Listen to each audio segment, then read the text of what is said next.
Ladies and gentlemen, welcome back to the channel. I'm your host, the Candyman. As promised, today we're going to showcase our brand new Twister T4 trim machine. So far, guys, I absolutely love this thing. They're really expensive, but I got to tell you, they're totally worth it. They'll save you time, but the product that comes out is totally consistent, and it's just a win-win. Harvest is without question the worst part of growing. And you know, these machines by Kierton, they have a couple of different models. I'm assuming they all rock. This is the T4. It's kind of like the mid-level, the T2 being the higher end one. And now this year they launched the T6, which is great for kind of like small home growers. So I highly recommend picking one up. To quote Ferris Bueller, this thing is so choice. If you have the means, I highly suggest picking one up, and I do. So, the situation, guys, is that it has a really powerful vacuum, okay, attached down here in the bottom. It's constantly sucking, creating, the vacuum, which fills this bag, which collects all your trim, so you've got no mess. You've got this tumbler that just kind of rolls around, and the bud just naturally works its way through. And here is like a samurai sword, that just spins around and trims it. And it's really, really loud when you turn it on and get it going. We are going to showcase it later, so you will see that. But it is essentially just the best machine money can buy in the industry, as far as I'm concerned. I've tried quite a few. So just a real quick showcase. That's the tumble action. You put the bud in here in the hopper. It just kind of feeds right through. It's at a slight angle. That samurai sword underneath just shreds any fan leaves. The vacuum sucks everything up and collects it, and the whole thing just ends up spitting out into here. And if you dry trim your bud, then basically whatever's in here is your finished yield, and that's basically what you're going to cure up. So it takes all the guesswork out of how big's the yield when you do the final trim. So anyway, guys, we're going to go downstairs, talk about a couple other things that I wanted to showcase this week, because it's a big part of growing, and then we'll get back up here and get the bud going through this puppy and see how it comes out.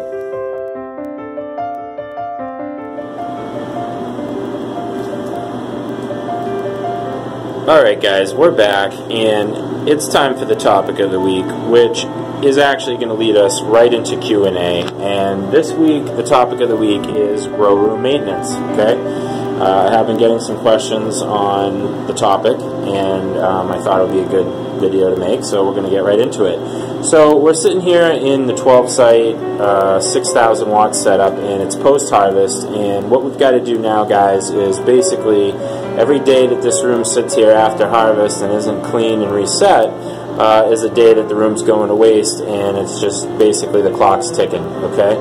And again, I do apologize for the camera quality. My old camera broke, just stopped working, and I sent it back to the manufacturer, and they're basically, getting me a new one, so this is like a temporary fix. But anyway, guys, so what do I do post-harvest? Okay, well, obviously, first thing you got to do is get rid of all the plant material in the room, okay? So all the stalks, all the leaves that you're getting rid of, all the root zones have to be taken out of the buckets. And you essentially basically want to get this room stripped down and clean. Now, I do take my fans apart and give them, a cleaning. I clean the grills, I clean the rotors. Sometimes I will spray them with lube, because these things have a tendency to shit the bed after, not too long, depending on the quality. Okay, what do? I clean all the hoods inside and out, and when the lights are off, I try to give the bulbs a wipe with, some kind of microfiber cloth or something that you would use to clean glass with, but not with any kind of chemicals or anything. Although you can, if you have to. I don't know why you would have that much gunk on your bulbs, but if you had to, you could use like a paper towel with some alcohol on it and just kind of give them a gentle wipe, and then hopefully that alcohol will all evaporate right off. Yeah, and guys, what I do with the walls is I come in and I just give them a good spray down from top to bottom with a mild bleach solution, okay, to try to deter any kind of mold or mildew from growing in here. And then that basically works its way down to the floor. I give the floor a quick spray down with some bleach. Alright, I fill the system back up with hot water and a shit ton of hydrogen peroxide. H2O2, which you can get at the local grow store. It's a 33% concentration, I believe. Some of them are 29% concentration, but you know, they're about 10 times stronger than the hydrogen peroxide you get at the local drugstore. So I really like using them for cleaning. Scrubs the shit out of everything, doesn't leave any residue, kills any kind of, you know, gunk that's growing in your system, and I just like to let the system flush for, you know, overnight, basically, with the hydrogen peroxide working its way through all the tubes. Okay.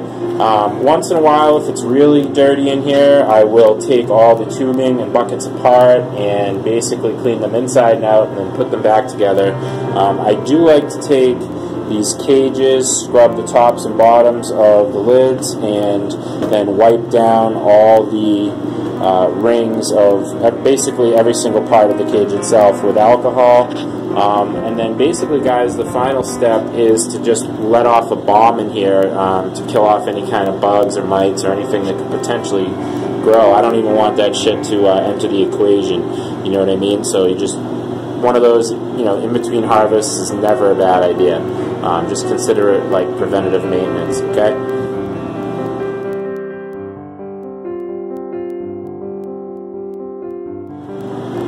Okay guys, it's time for a little bit of Q&A, and one of the questions that I've been getting a lot lately is about how often I change my bulbs, okay? Because you'll read a lot of different material or a lot of different opinions on this, and you'll hear different opinions on, you know, YouTube and, you know, everything else. This is just what I do, okay? Some people will change their bulbs after every harvest, okay? Because they feel that after these bulbs are running for a certain period of time, you know, they progressively lose lumen output, okay, and eventually you're just not putting out the amount of light that you were when you had a fresh new bulb.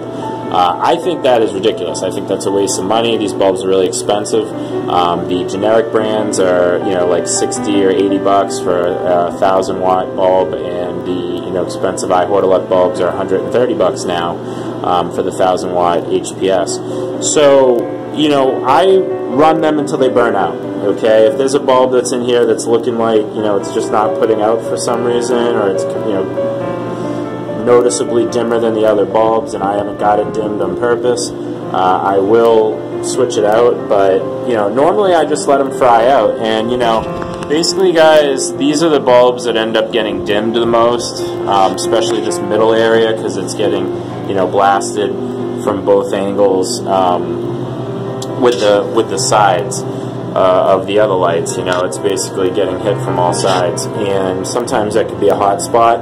Okay, but this last bulb down here I tend to run on super lumen mode a lot because it gets basically the best cooling, okay, because the air is traveling in this direction.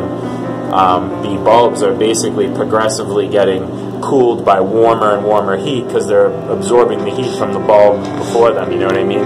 So this bulb actually gets kept the coolest, and I'll run that on super lumen mode, and, you know, lo and behold, it burned out on me. So we're doing a, you know, both of them did. So we're doing a change out, and I will say, guys, that I do spend the money, get the iHortolux bulbs. You know, they've been in the business a long time. Supposedly put out a better product than the generic. I've tried them both. They do last long. They've got a good 1-year warranty. You know, you figure 130 bucks if it lasts you a year. It's $10 and change a month for the bulb, basically. So factor that into your costs, guys. But yeah, that's my 2 cents on lighting. In terms of, you know, how often I change bulbs, it's just not something that I see a need to continuously do. Especially now, some of the other bulbs that are coming out, the double-endeds and stuff, I think that they put out, you know, consistent lighting for a while. But, you know, when you're running 6,000 watts of lighting with the potential to run on overdrive, which really puts you at almost about 7,000 watts over this area, you know, even if some of your lights aren't firing on all cylinders, so to speak, you're just basically still blasting these things with as much light as you really can get in here. You start supplementing with some, you know, Kessels and some other LED products, now you're really cooking with gas. So, you know what, guys, that's really it for this. I want to get back to the trim room and, you know, showcase the twister so you can see exactly what I've been talking about and just kind of see it in action. And we'll get up there in a second.